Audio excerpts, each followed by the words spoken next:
My name's Nagi and I run a recipe website called RecipeTin Eats. I share recipes that I've created myself at home. I photograph them, I create recipe videos, I write up the recipes and then I share them online.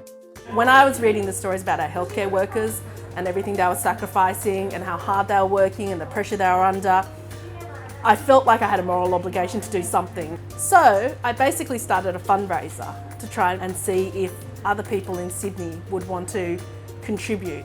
And I called it Shout a Meal, and I did a GoFundMe fundraiser, and I've just been overwhelmed at the generosity.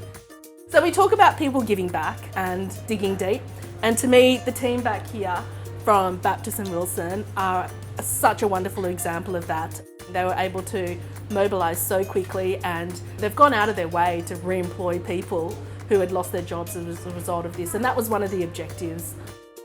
My name's Heather Hancock. We have a delivered meal service called Baptiste and Wilson that delivers home-cooked, homemade food. We've been extending that to add extra meals on every day and deliver to the hospitals as part of Nagi's Shout a Meal initiative.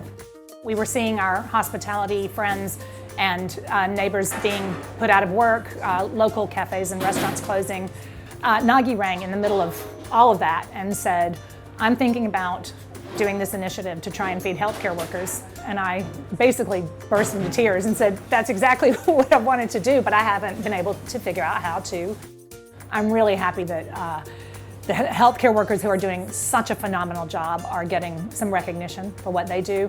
Really grateful for how well it's all come together.